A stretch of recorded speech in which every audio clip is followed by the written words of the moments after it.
Any minute the rest of the class should come pouring in. Where is it? There you go. Oh.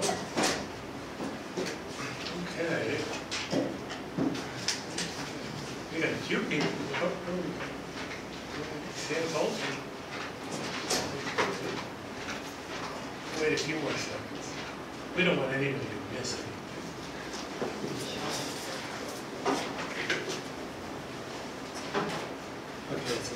Okay, good. Welcome. This is Microeconomics 2. Everybody's here.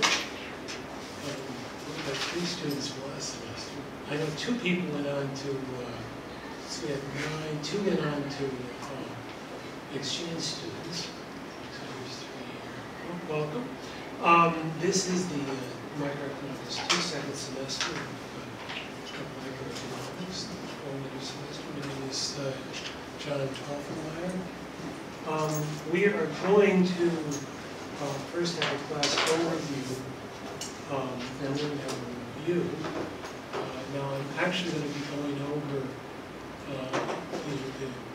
a bit of the final test from the previous semester, and I can see we have 4 people who weren't here last time. They didn't get a chance to enjoy that, but there will be a few people who are here that I will go over some of it. I think it's some important stuff that I want to cover before we move on, and it's a bit of review anyway for those of you that are new to the class.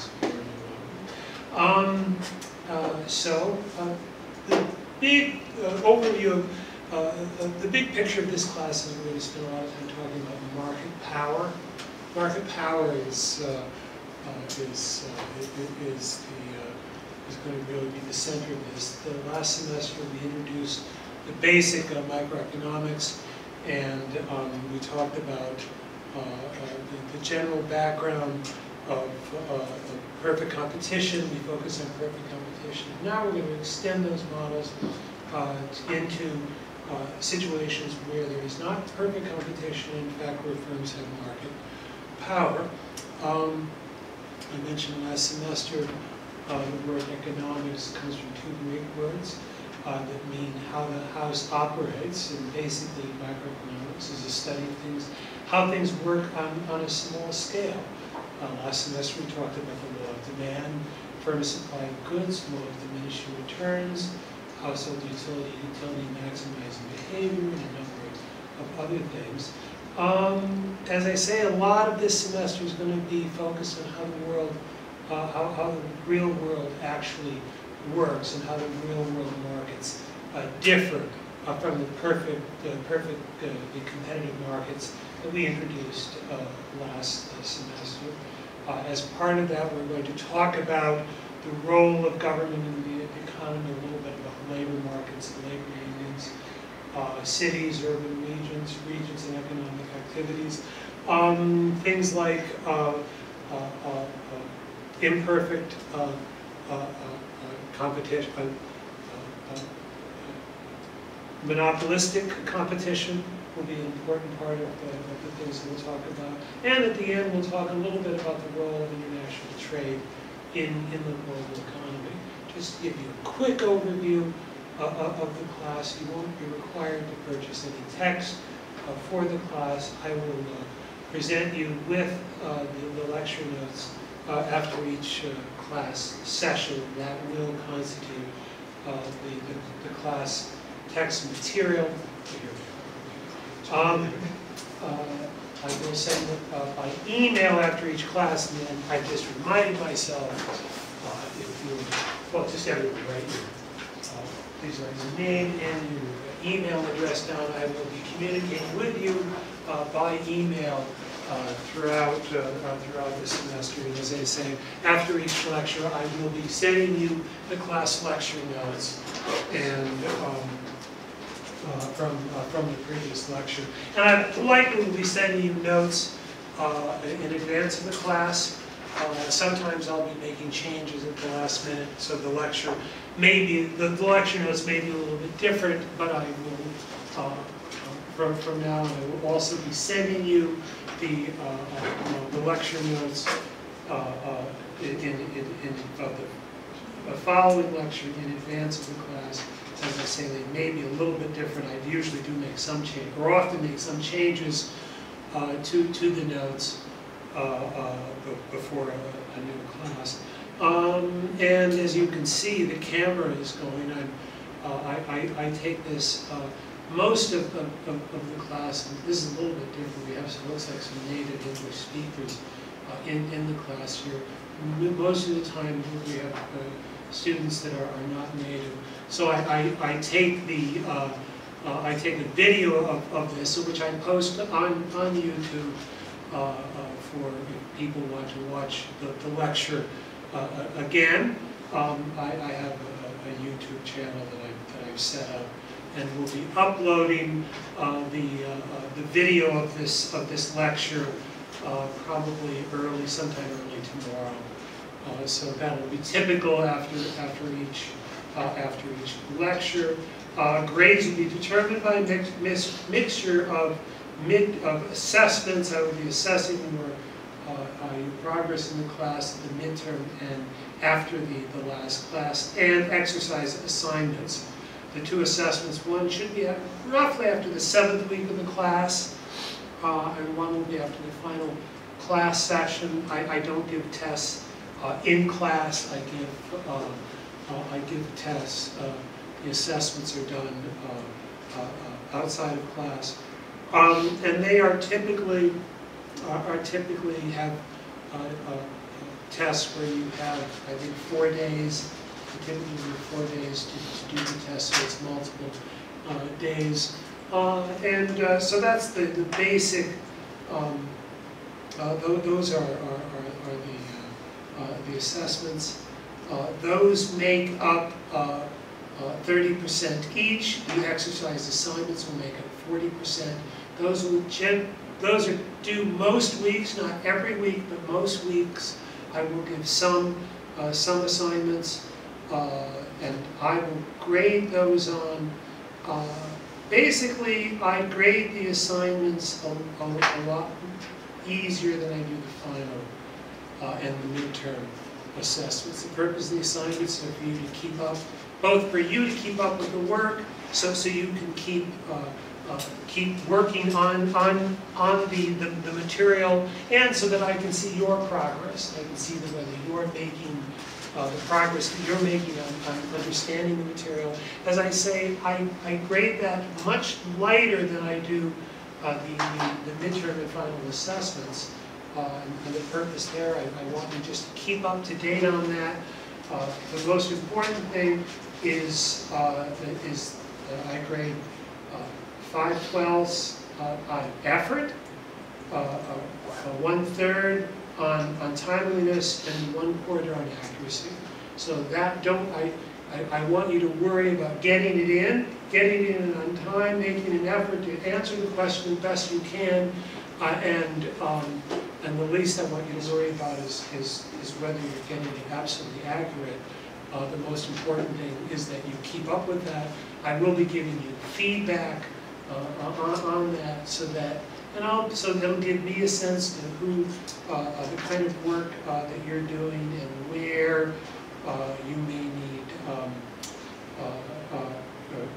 need either additional work, or where you might be having problems. And it may also tailor the lectures in part in response to that.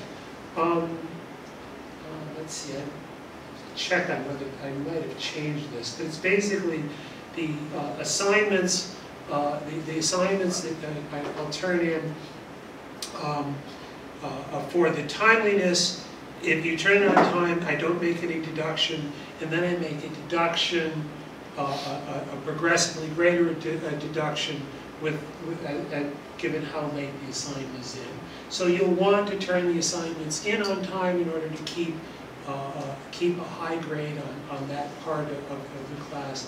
As I say, the assessments are tougher, and what you'll find out, what the students found out last semester, was that because we had a relatively small class, that I really focused, and I think some of you were wondering, it wasn't an easy examination. These forward view here now. It wasn't an easy examination. Basically what I did was I focused on the things because I could understand your, what the areas that you were struggling with, and I knew what you were strong on. That test focused on what you didn't know rather than, I knew what you already knew. There was no point in testing you on what you already knew. I wanted you to find out and me to find out what you didn't know and where you need to improve. So that's, so to the degree that that will be, I will likely to some degree do that as well. And so I wanted to just here start is to go over, in fact this was a very important question. This was the first question on the final exam, and it was on optimal firm behavior. And what I did was I gave you, and I'm going to go over this because I think it's there's important concepts that you need to understand. And actually, only one student ended up getting this correct on the final. So if you are here, feel free to acknowledge yourself. So that's why, since basically only one person got it right, I want to go over this so that you understand what I was looking for. So what I'm giving you, so for a profit maximizing firm operating in a perfectly competitive market in both inputs and outputs. So since the firm is operating in a perfectly competitive market in both its inputs and outputs, then the price of the inputs and the price of the outputs, and particularly the price PX, the price of the output is fixed. And the firm cannot control it. So we have the input price.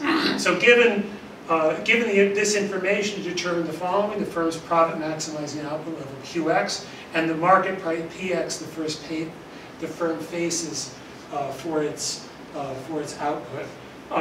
So I gave you the input price of capital. I gave that at 50. The input price of labor at 25. The marginal revenue product of capital, and I gave this equation, that equation, the marginal revenue product of labor, I gave this equation, then the marginal cost of production. The marginal cost of production, now you remember, the profit maximizing firm sets marginal cost equal to marginal revenue. Marginal revenue is the price, and that's how you work out the market price. You should be able to see that right away.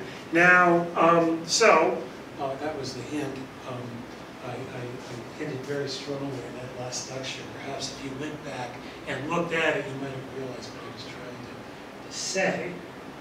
So here is the answer. The answer is a firm operating in a perfectly competitive market. The firm is a price taker, so we're given these market input prices.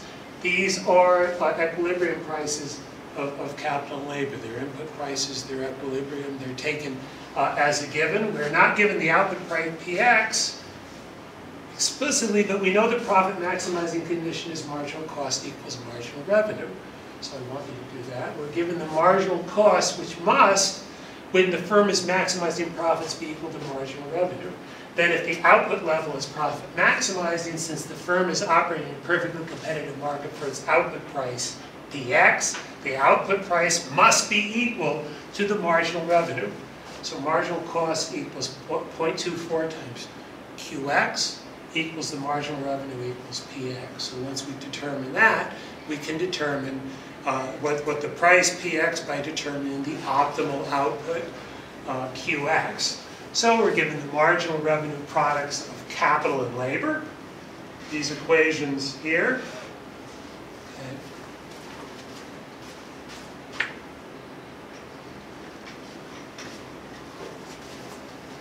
So we know that the profit maximizing firm sets its marginal revenue product of capital equal to the price of capital. We know that. And the marginal revenue product of labor is set equal to the price of labor. That's the behavior of the profit maximizing firm. So we know those two things. So the marginal revenue product of capital is this equation, this statement. We know that's equal to the the price of capital, so that's equal to 50. And the marginal revenue product of labor is equal to this statement, which is equal to 25. Okay, so now it appears, and this is what most everyone did, was they said, oh, okay, well, I'll just get the QX from this, and everybody did this, the same thing, except for one person,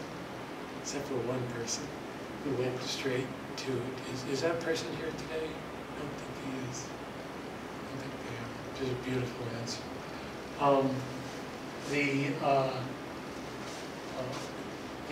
So here's the marginal revenue. So this is what everyone else did, was they did this. They took the marginal revenue product, they took this, then, oh, okay, well, let me get the QX.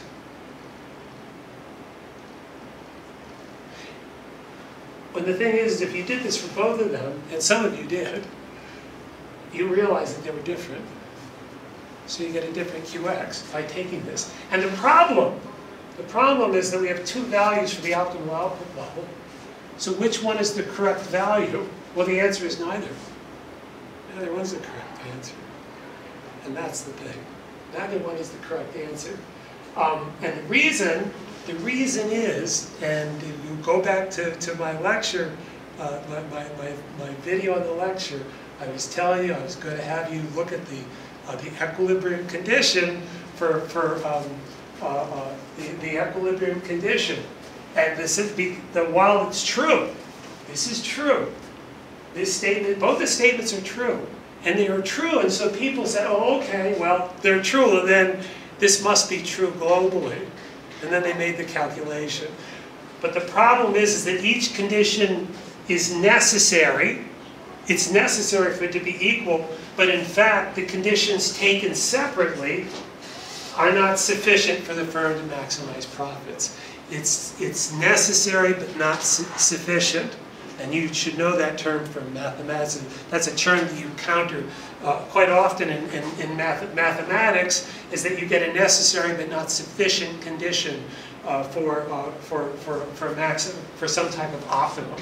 And so mathematically, they're necessary but not sufficient conditions for the firm to maximize profits. And that is the problem, is what I wanted you to do.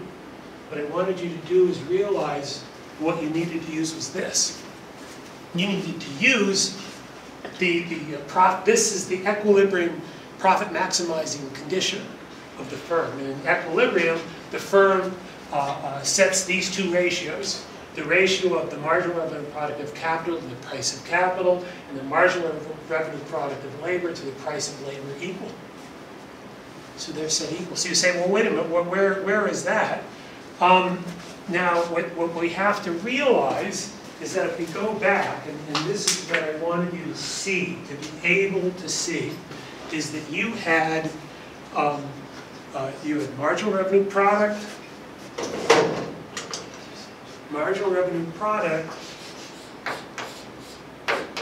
capital equals the price of capital, marginal revenue product of labor equals the price of labor. Okay, then what I wanted you to realize was that, oh,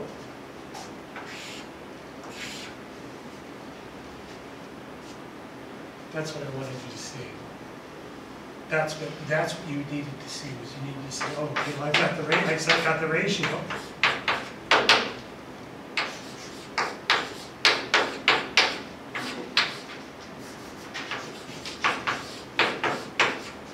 And then you get product of capital, the price of capital equals the marginal revenue product of labor over the price of labor. That's what I wanted you to see. To use that,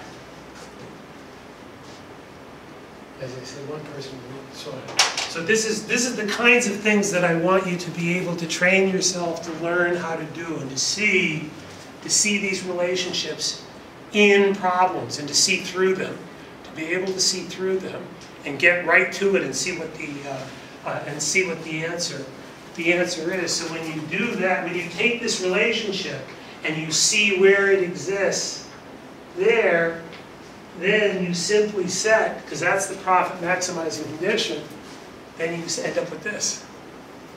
It looks like that. The optimal output level Q exit must satisfy both conditions simultaneously. Both conditions have to be set. That's why the two different ones should have told you something that's not right. If you ever see that and you're working in any kind of problem and you see two different outcomes, something's not right. And then what's not right is that's insufficient. You got to go deeper. You got to think deeper about the problem. So this is going deeper, and the deeper is this relationship. So this is one of the things I want you to remember, and those that are new, you should know this already. This should be part of this issue. You should understand this. If not, you want to review these kinds of equilibrium relationships in terms of labor, here setting the ratios of marginal revenue product and the price of the input, that you set those equal. And as we recall, that's the same kind of thing as the marginal utilities to the price of the good. The same kind of relationship, a similar kind of idea for the utility maximizing household. Okay, so what you have is a linear equation with a single variable, and we can solve this equation to derive the unique profit maximizing output. It's 200. It's neither 185.7, 187.5, or 175. It's 200. And then 200, to solve that problem, you get 200. And since this is the firm maximizing output level, and since the firm is a price taker, then it must be true that the market price the firm faces for its output is the firm's marginal revenue. PX is 48. That's the answer. So that was the answer to that question. And pretty much everyone did kind of, what you did was you tried to solve for the partial. Basically, it was a partial equilibrium. That's basically what it is. You needed something that was general. Now the second question, I had to go back, and I actually, when I looked at it, I realized I made an error, and it was because I tried to set up the same kind of thing, and I didn't quite set it up correctly. So I ended up just throwing the question out in the final, and I apologize for that for those of you who did take that exam. So what I'm going to do for the exercise question, this is going to be for everyone here in the class. I'm going to have this as your first exercise question, and this is basically as a review. Consider. Wait a minute. I'm going to have to give you. I think I'm going to have to give you the equation too. I think I'm missing the equation. I think I'm going to have to add the equation here. But you're going to have I'm going to ask you to give an equation, the utility maximizing condition, household consumption of QX is a function of QY, the minimum quantity the household must consume. I'm going to have to, yeah, I forgot to put that in. When you get this, you will see. I'll put those equations in there.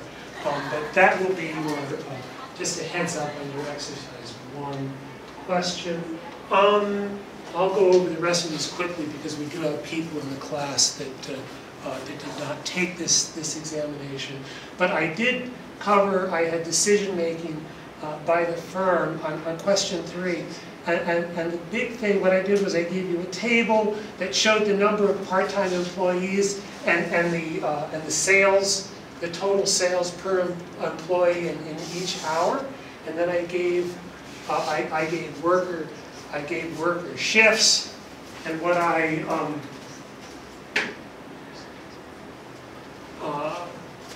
and then I asked this, which you saw. Now the thing is, and I just want to, just for those of you who were in the class, you had the people who made a mistake were considering like individual hours, and it was, you needed to think about it as the whole shift. But consider the whole shift as like an hour, because that was a minimum amount. And typically this is true. Workers work a minimum amount. They don't work an hour. You can't bring in somebody off the street and ask them to come in and just work 1 hour. They're going to work 4 hours. Typically, they're going to work 4 hours minimum. And so you had 4 or 5 hour shifts. So 4 or 5 hour shifts, you had to consider each shift as its own block. I won't spend a lot of time on this because there are people that are new here, so I'm going to move on. But please, if you're still struggling with that, go over that and make sure you understand what you did, because I want you to understand what it means by marginal. The marginal hours and marginal revenue product of labor, because in this case it had to do with putting, the marginal revenue product of labor had to do with putting all of the blocks together, and a lot of people broke it up into individual hours, and so they didn't get the correct answer. A lot of people did, a number of students did get this one right. So this was in general. In general, it was pretty well done. When I talked about general equilibrium, that's kind of, I don't want to go over that now. And this was the present value question.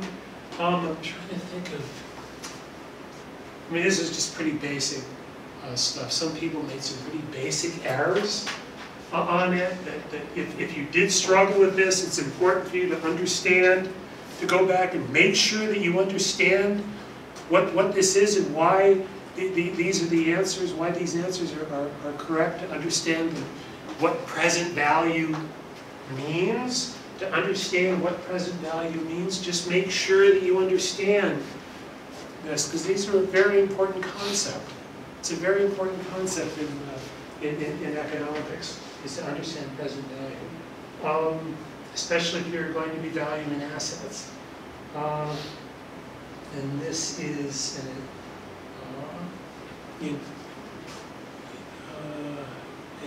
and here again, this kind of thing. People made some people either got this corrected and made some really basic mistakes. So if you did make any mistakes on that question, make sure you go over this again.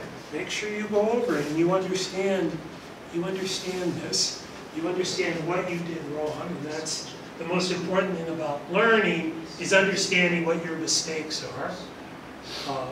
Okay, now let's see. Now we'll start the general, and there'll be a little bit. Now I'm going to make a general review of the material, the important concepts from microeconomics. One, the basic explanation of human economic behavior.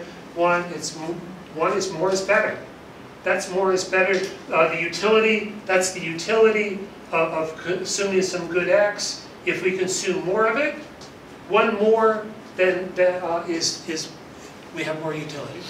So if we consume more of something, of anything, we have more utility than not.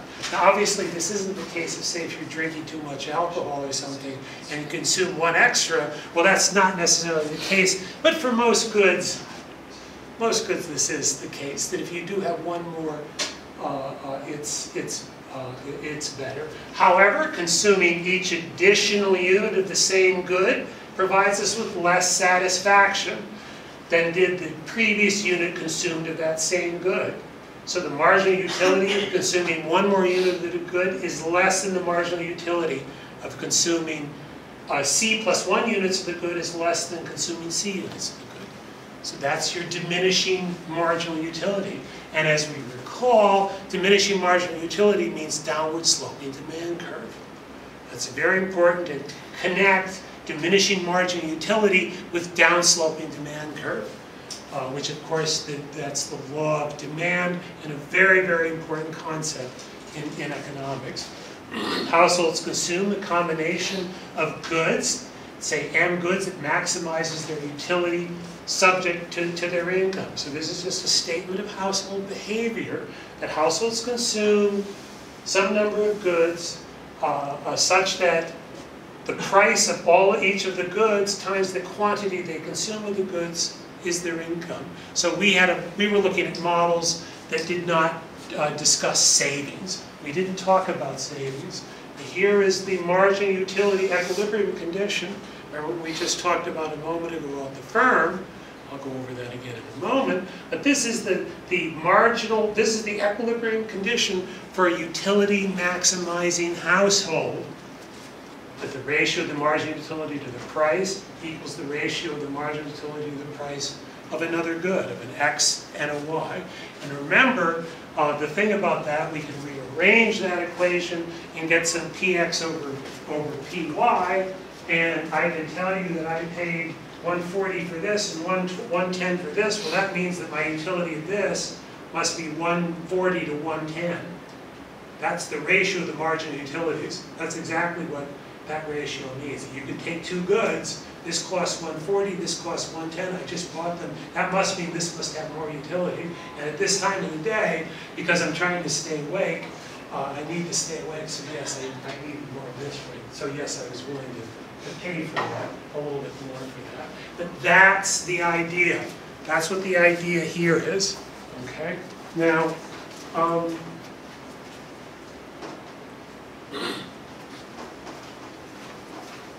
and then the firms choose a combination of production technologies and output levels that maximize profits.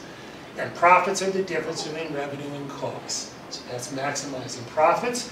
They produce their output in perfectly competitive output and input markets. That is, they're price takers. They use inputs in quantities P and Q, in some P and Q of capital and labor to produce under some quantity of output under diminishing returns. So diminishing returns is the diminishing, and what diminishing return, this is just a state, it's a lot of, it looks complicated, but it's quite simple. It's just your cost, that your cost of producing one more unit is greater for each input. And what this, one of the things that this does is that we get upward sloping supply curves. So downward sloping demand curves because of diminishing margin utility, upward sloping supply curves because of diminishing returns. Profit maximizing condition, we've been over this. We just went over that a little bit ago, but there it is again. Again, these are conditions that in time you need to just be part of. Just think about it. You don't need to think about it. That is what. And this is going to be true in the real world. The real world, firms are going to behave in some way like this. This is going to reflect the way firms behave in the real world. Then we talked, just at the end of the class, we talked about general equilibrium. It's the condition where all markets for all input factors and outputs clear. So that is, demands are equal, demand and supply are equal for all markets. And that's for inputs. Here's inputs, capital and labor, and all outputs, X, Y, to infinity. And then finally, general equilibrium under perfect competition produces a Pareto optimal condition. And Pareto optimal condition exists when no reallocation of resources to household and firms can be made that makes some firm and households better off without some firm and households being made worse off by the reallocation. So the idea there is that perfect competition produces some kind of ideal. There's some kind of ideal world that it produces.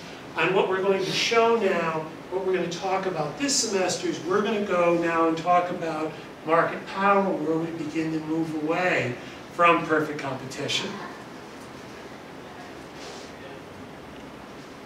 Let's see. Now, okay. But the thing is that the one thing is that, and I want to make clear, even though, and you have to be careful about this, is that even though you get this sense that there's some kind of optimal, that perfect competition and something related to perfect competition produces some kind of outcome that is optimal for a society, that may not necessarily be the case. There's a lot of reasons why that may not be the case. Now, one of the things we do talk about is the fair distribution of goods. So under perfect competition, we have the fair distribution of goods. But the one thing we cannot say is the amount of wealth produced by that economic structure is maximized. We talk about perfect information, both for household and firms. But one of the things about that firms can only have perfect information about available technologies in the absence of intellectual property rights. And this is something that's very important to remember, because people who run companies, if they had to give away all of their secrets, they wouldn't bother to get out of bed and do anything. That's one of the reasons why one of the advancements in modern economies is, in fact, things like intellectual property rights exist. And intellectual property rights means that when somebody comes up with some innovation, they can realize the benefits, the monetary benefits from that innovation. And that's the thing that we don't talk about in perfect, because in perfect competition we assume that everybody knows everything about everything. All prices, all technologies, everything is known. But in fact, this is a reality that probably if you had a world like that, nobody would bother to do anything other than produce the most basic goods. So that's an interesting point. So intellectual property rights, and I mean rights of ownership, given to inventions, trade secrets, brand names, images, books, other media, all of those kinds of things.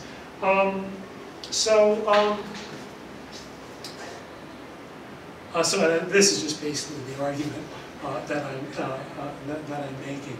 But as I say, we want to keep that in mind when we think about economic organizations, because we're going to talk about monopolies, monopolistic competition, oligopolies, and other types of forms of economic organization.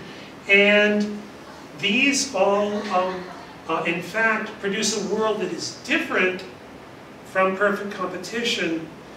And it may seem that it's not as good, but it may also produce more wealth. So we have to keep that in mind as we go through the semester. So with that, we're now ready to move into going through the introduction to the class. Let's see, we have plenty of time. The market power.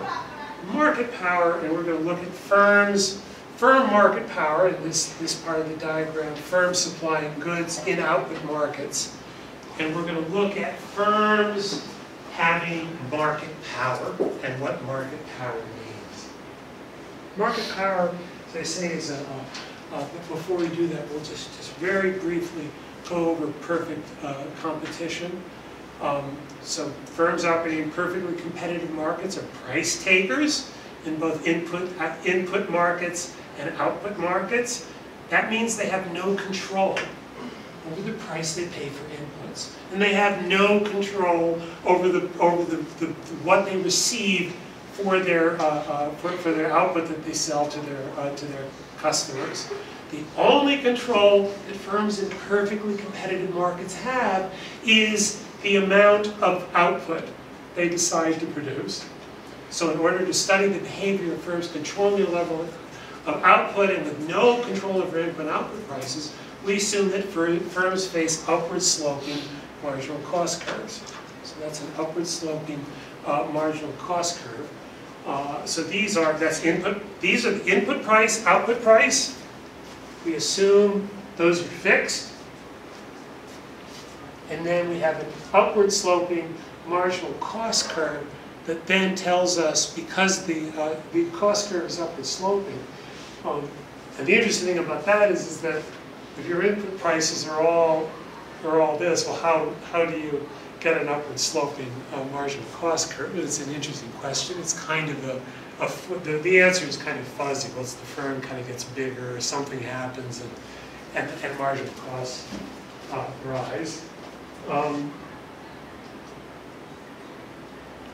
Now, market power, the difference between perfect competition and market power is that where the firm has market power, firm has some control over the price of its inputs and or outputs. So the firm has control. The firm can, by its own behavior, by the behavior of the firm itself, affect either the price of its input or the price that it pays for its input, or the price it receives for its output. So the input, upward sloping, the input price is an upward sloping curve. Output price, downward sloping. Well, let's go back to the previous slide, because what we'll see, look at the difference.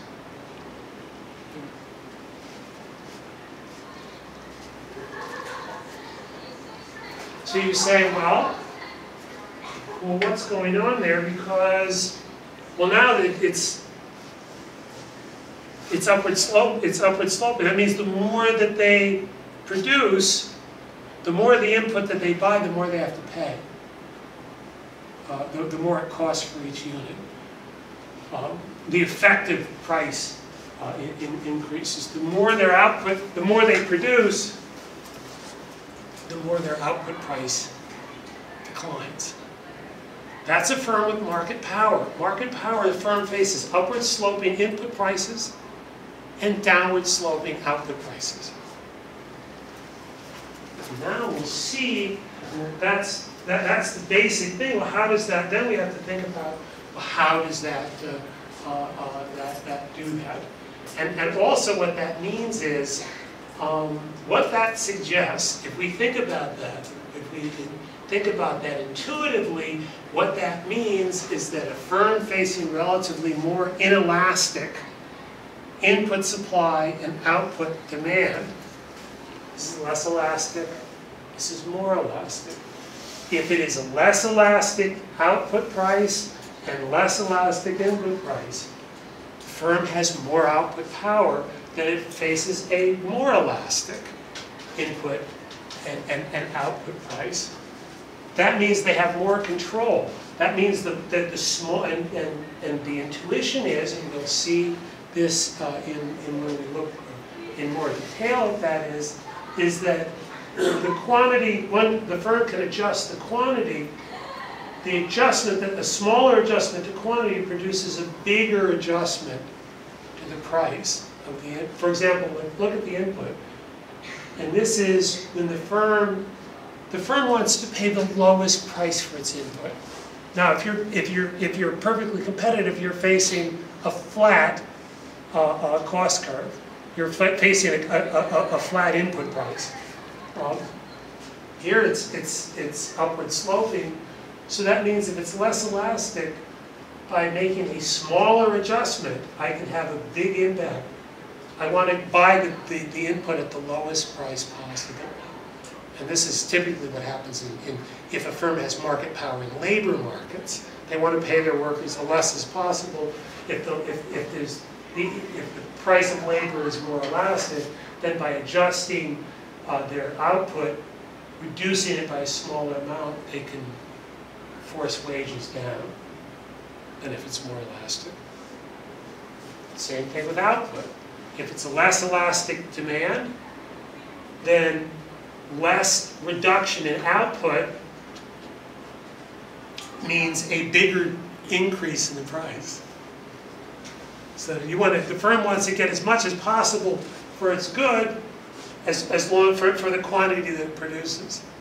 So that's what market power is. Market power is just simply that. It's just simply this ability to adjust your output to reflect, because you can affect the price of your good, of your input or your output. So that's in a nutshell is market power. Now what we'll do, I'm going to do this. Now I'm ready to show you how firms in fact do that. I hinted at that. Now we're going to talk about exactly how they do it. We'll do it both through numerical examples and through the use of mathematics. And I'll focus on output demand, because most of the time Output demand is, we're most of the time, the kind of market power that we see tends to be in output markets. At least the kind that you usually read about.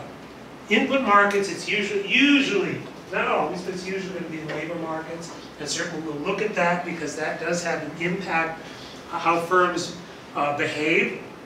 It does affect to the degree of control they can have over their labor markets. That does have an impact. But basically, firms with demand-side market power are able to manipulate the amount of revenue they receive from selling their output. That's what they can do. They can manipulate it. And not, whereas a firm that's a perfect competition, they can't manipulate the price. All they can do is each unit that they increase or decrease, increases or decreases their revenue. That's all that they can do. But here, they can actually manipulate the amount of revenue they receive. So firms in perfect competition focus on setting their output to adjust their marginal costs. Firms with demand-side market power set the price of their good to adjust their marginal revenue. That's the big difference. They're adjusting their marginal revenue because you set marginal cost equals to marginal revenue, profit maximizing firm. So you're interested in adjusting your marginal revenue. So your marginal, you can affect your marginal revenue. You can make it higher. You manipulate it so you can actually make your marginal revenue higher. So that's the idea here. Where the firm in perfect competition just is to adjust their marginal cost. All they can do is adjust their marginal cost because they can't adjust their marginal revenue. But a firm with demand-side market power is able to manipulate their marginal revenue. Okay, here's a graph that shows a linear demand curve for good X, where demand Qx equals 0 at 20, and Qx equals 0, Px equals 20, and Qx equals 20, Px equals 0. So this is a real simple demand curve.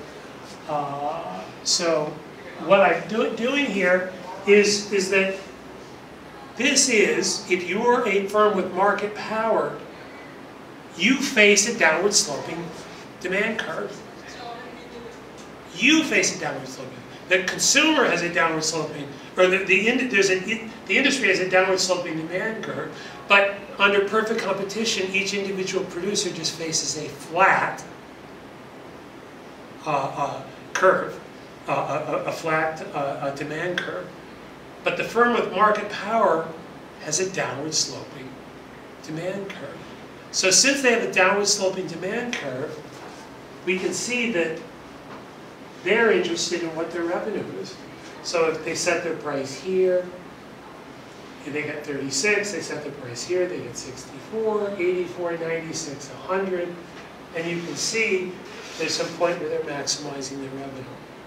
So if there's no cost, if their cost is 0, then that would be their output level that would maximize profits. But that's the thing. That's what they can do. So we'll consider the case where the marginal cost equals 0 at Qx equals 10.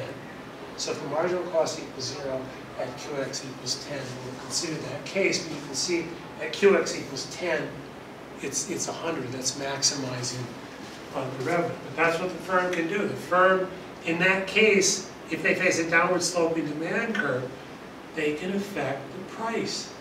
They have a choice of the price that they charge. Well, remember, the perfectly competitive firm, they charge too much, they sell nothing. They charge too little, they're charging too little, and they could get more. It's a completely different picture here. It's very, very different, and very, very different behavior that goes about. Now, I also, so let's show that the marginal revenue, if the marginal revenue is, this is the marginal revenue, because if marginal cost is 0, we said marginal cost is 0, so let's find, we need to set marginal cost equals marginal revenue, so that would be 0. Okay, so if we're going on here, and that's the spread, 0.36, 0.28, 0.20, 0.12, 0.04, minus 0.04, minus 0.12, minus 0.20, minus 0.28. We can see it approaches that, and just like with elasticity, we need to find a point for that. So we can do that graphically. That graph represents the demand curve shown on the previous 2 pages, and we add a marginal revenue curve. There's the marginal revenue curve and the marginal cost curve. So here we're assuming a marginal cost of 0, just a flat. It could be here, it could be 5, it could be 7, it could be some positive number.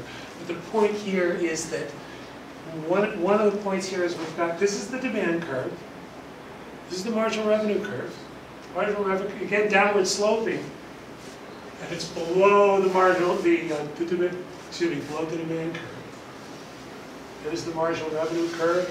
Each additional unit, this shows the additional revenue that the firm gets from each unit. The marginal revenue curve, the marginal revenue is 0. It is here. Marginal revenue equals marginal cost. At this point, where marginal cost equals 0, marginal revenue equals 0, QX equals 10. So we go back and we can see that's also, and again, if we assume marginal cost equals 0, there's that QX equals 10, you can see that's 100. So you can see just right from there, if we have no cost, if our marginal cost is 0, our cost is 0, then we're maximizing that's maximizing profits, where revenue is maximized. And that's what we're showing here graphically. That's what we're showing here graphically.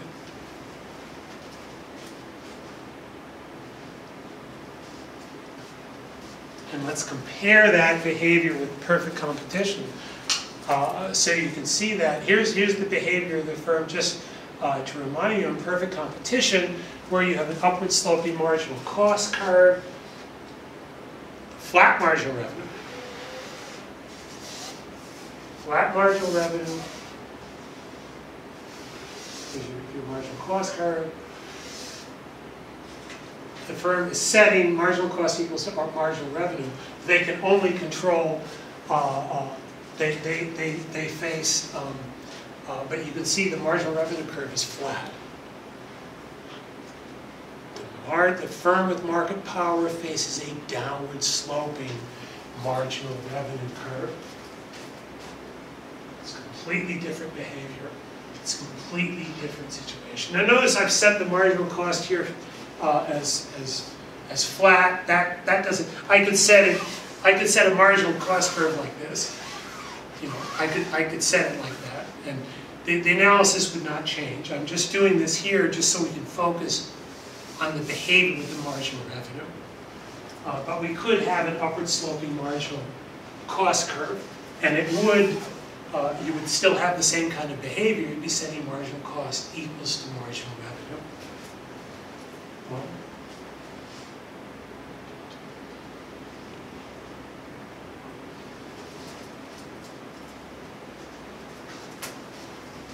now I want to do this. Now I'm going to set, let's set, as I said earlier, I could set 0, we could just change it. But let's just make the marginal cost 7 in this case. Just make it 7. So make it 7, let's see what happens. Again, marginal cost equals marginal revenue. Marginal cost equals marginal revenue. We set that price. We set it here. That's where marginal cost equals marginal revenue. In this case, the output, the price is 13.5. The output is 6.5. Now, let's consider.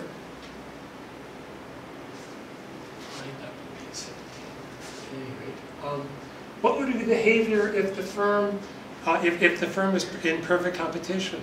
If firms face perfect competition, well, their marginal cost, and let's say the marginal cost and marginal revenue, the marginal revenue would be, they would face it would be right there. That would be the output level. And you can see also this is the marginal cost, that's profit. That's above normal profit. That's what we would call excess profit. This box would show the excess profit. Whereas here, under perfect competition, you would have this output level. See an output level of 13, you have half the output level in this example. This example, you have less output, higher price. That's it. Higher price, less output, above normal profits. That's the whole point. That's what firms are doing. That's what a firm with market power can do. Because if they don't have market power, then they're all going to produce to this level. And nobody's going to have excess profits. Nobody's going to have above normal profits. They'll have profits, but as we know, it's a profit, but it's a profit that will keep them interested in the business, but no more than that. This is a profit to keep them very, very interested in the business indeed. That'll get them jumping out of bed in the morning. Now I'm going to, and I'm just taking the same thing, we're just going from different ways to approach it,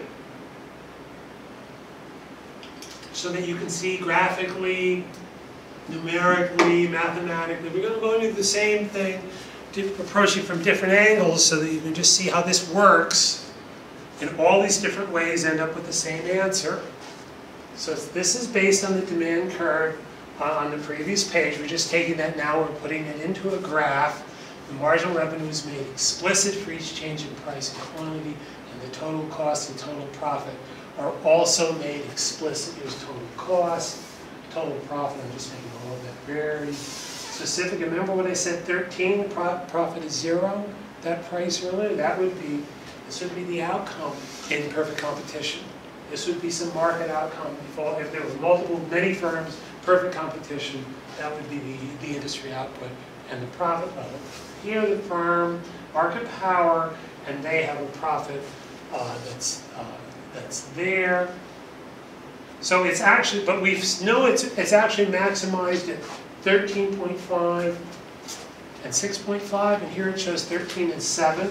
So we actually need to, the thing about this kind of graph, this kind of table example, is that it doesn't produce it doesn't produce the exact maximum, because we need to actually do that mathematically in most cases. So that's something just to remember. So what we're going to do is we're going to go telescope in, or microscope in, to get closer so that we can bring, so that we can find that 13.5, 6.5. Now what's interesting here is that the marginal cost and marginal revenue in the table doesn't look the same, but that's because we have these gaps. So these gaps approach 0, these differences approach 0, then this number will approach the same. But in order to do this, as I say, they need to approach. So really, when you do this, I could make another graph, get it closer, and make another graph. I'd have to make thousands of these graphs, you know. And I'd rather save myself the time and trouble. And the way to save myself, yourself, the time and trouble is to use mathematics. So we use very simple calculus. Okay, for those of you, I think some people have not had calculus, but again, I'm trying to keep this very simple. This is some real essential stuff. So just keep that in mind. Don't panic. If you haven't seen the calculus, we're just going to go through this.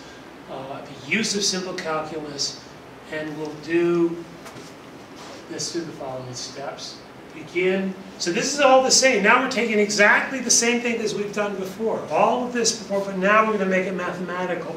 We're going to put all of those statements, all of those graphs and charts and all of that, and now we're going to put that into mathematical statements.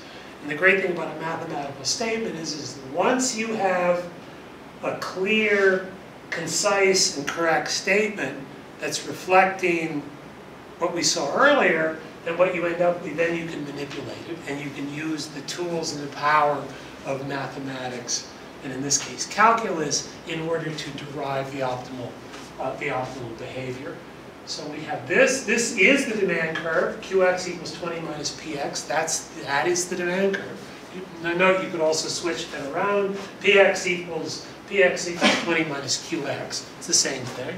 So either way you're making the same statement, but that is the demand curve. I think that I'll have to change the page number there because I've added something. So that'll change before you get this. So I want you to demonstrate that that equation indeed produces the demand schedule noted in the previous pages. Go back and look at those. Just put some numbers in and convince yourself. It's an important part of this, is convince yourself it really is the same. We're really talking about the same thing. Okay, so now this is household behavior. That's household behavior. Now we have firm behavior. The firm maximizes profits. That's pretty simple. Profits is revenue minus cost. So, well, we don't have anything explicit, but we know, and then note, we didn't say anything about the profit or where that came from. Well, now we're making it explicit. So revenue is then output price times the quantity of output Qx. Revenue equals price times quantity. And remember in this case, what's different about the behavior of the firm is that here, remember, is that the firm can affect, not only affects this, it affects this. Whereas in perfect competition, the firm can only affect this. Market power, the firm can affect both of them. So that's what we're going to do. And we have to keep that in mind. We have to keep in mind that they can affect both of them. And so we have to keep that in mind when we manipulate these equations. So it's a function of both Px and Qx. Note also that the firm selects its output to maximize profits. Then we know Qx, we also know Px. Then we can also set up the demand equation to the left to show Px is a function of Qx. Remember what I say here? Px equals 20 minus Qx. Px equals 20 minus Qx. It's nothing brilliant there. Then we can substitute that equation, that price equation, because we need one variable. We need one variable. We got right now we have two variables. We've got a system of two variables, Px and Qx, and remember the firm has to choose both. The firm has to choose both the price and the quantity. So we substitute the equation, the price into the quantity, because we're interested here now, how do we manipulate the price by the quantity? That's why we're doing this way. If we wanted to manipulate the quantity by the price, what we're trying to do is set the price. So you have to keep that in mind when you do these equations. What is it that what's the order that you do it is the way that a firm is going to do the manipulation. So we're substitute that in to make the revenue function a function only of the output, Qx. So we substitute that's Px, 20 minus Qx times Qx equals 20 times Qx minus Qx squared. Okay. So that is our revenue function, and we have it in a single variable. So now we have our revenue function in a single variable. Now the firm, because that's the firm is doing, the firm is focused on manipulating its quantity of its output, and the price naturally, if we can manipulate the quantity, then we're manipulating the price. Because go back to here. If we can manipulate, in this case, since here we're facing a downward sloping demand curve. Remember that. This is what the firm faces. And this is not the perfectly competitive firm. Perfectly competitive firm would not be facing that. They're not facing that situation. This is for the firm of market power. They're facing this situation.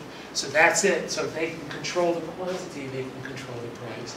So now we've set up this equation so that they're only controlling, they're not choosing the quantity of their output. So we have the marginal cost equals 7 from earlier. Now I'll change that page number for all levels of Qx. So if we have that, then we can express the cost function as follows. The cost is 7 times the output. It's very simple. It's just 7 times Qx. So we'll call the firm's profit function, then substituting for the revenue and the cost. Now we get the profit function.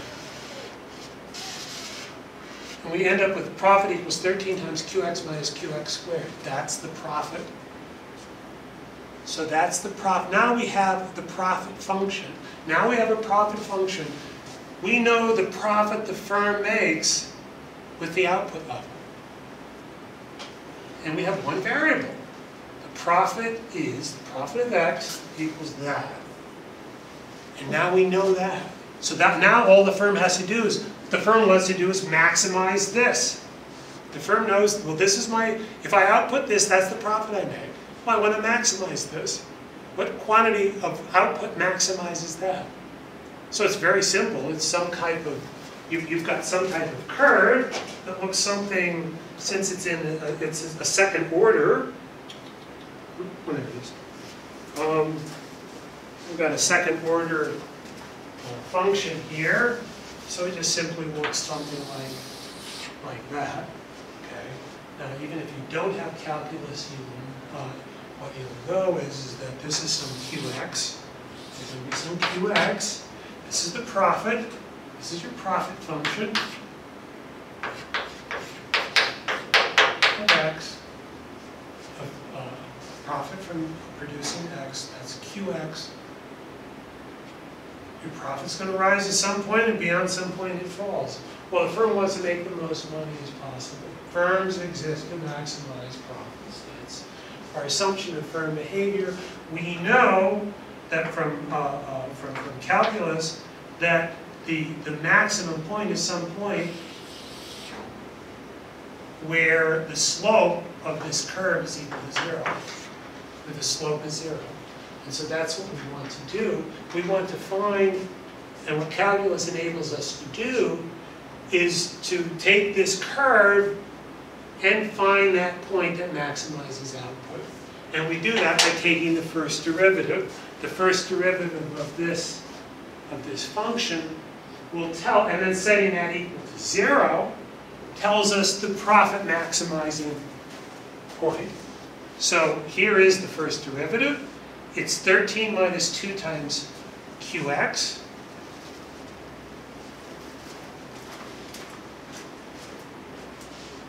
Now, just to show you, that would be that's this times the derivative of that plus, anyway, that is your first derivative. I'm going to say that out loud, but I don't want to get everybody too complicated here. So 13 minus QX, we set that equal to 0. That's where the profit's maximized. Set that equal to 0. That's graphically, this is mathematically. Here, set that equal to 0. 13 equals 2 times QX. QX equals 6.5. You have to fix that too. So QX equals 6.5.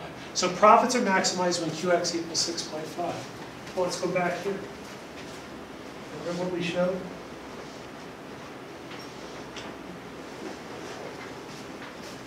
QX 6.5. So graphically we can show that. We get this graphically. Oh, we can do it mathematically.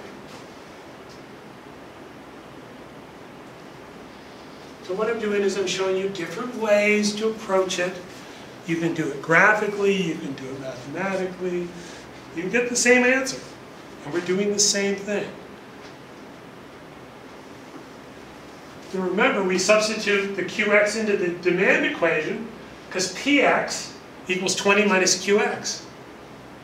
Remember that? So PX equals 20 minus QX. QX is 6.5. That's the maximum, that's the optimal output, which then produces the profit maximizing price of 13.5.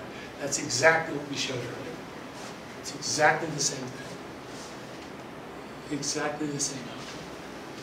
So now we want to confirm that marginal cost equals marginal revenue. Nice thing about this is we can confirm all this. We can make a statement, and now using calculus we can confirm that in fact that this is the case. That this is in fact the case. Whether marginal revenue equals marginal cost equals 7, and we use calculus to do that. The first derivative of the revenue function will give us the marginal revenue, while the first derivative of the cost function will give us the marginal cost. So that's what you do. You take the, in order to take the marginal cost is simply the first derivative of the marginal cost function. So that's how you do this. Marginal revenue, that's the revenue function, marginal cost, the marginal cost function. It's calculated with respect, well actually the profit, that actually is the marginal revenue, right. That does give the marginal revenue. The marginal, maximizing profit, you set the profit function.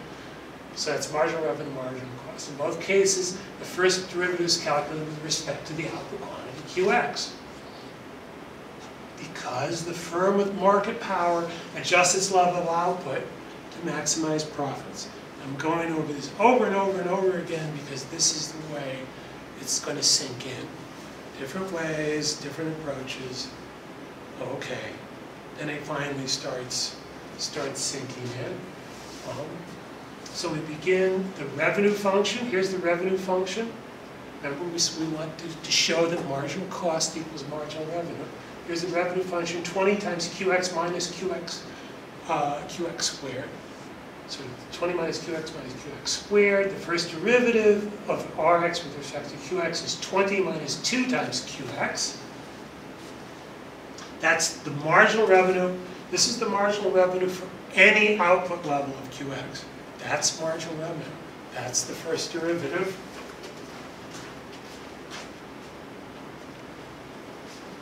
And since profits are maximized when QX equals 6.5, then substituting this value into the first derivative of Rx gives us the marginal revenue for the profit maximizing output level of QX.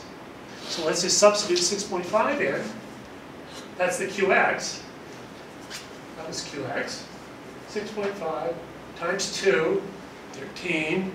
20 minus 13, 7. Magic.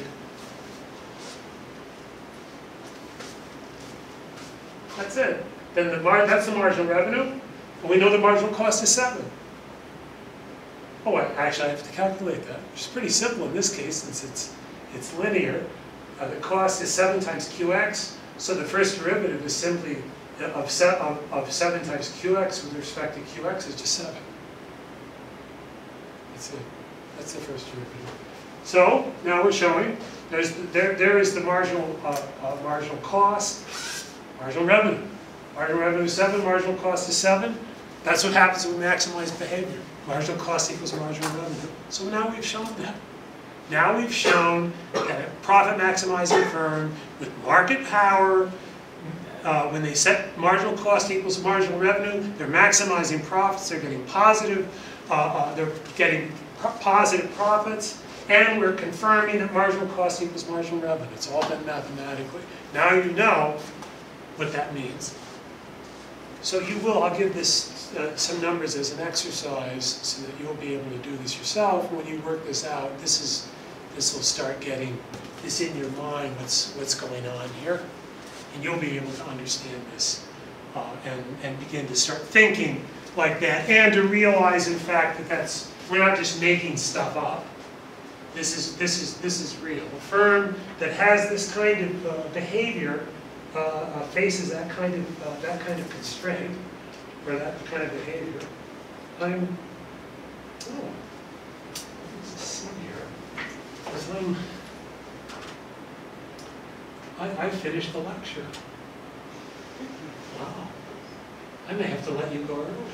It's the first class. So any questions on that?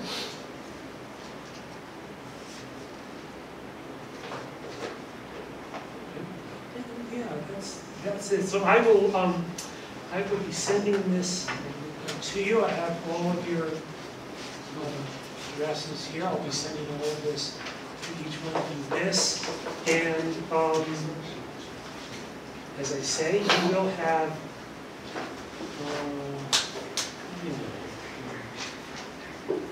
I'm going to read. I have to finish writing this. I'm sorry to let this out. So you'll have this as an exercise question, and I will be giving you at least this some exercise related to that. So, thank you.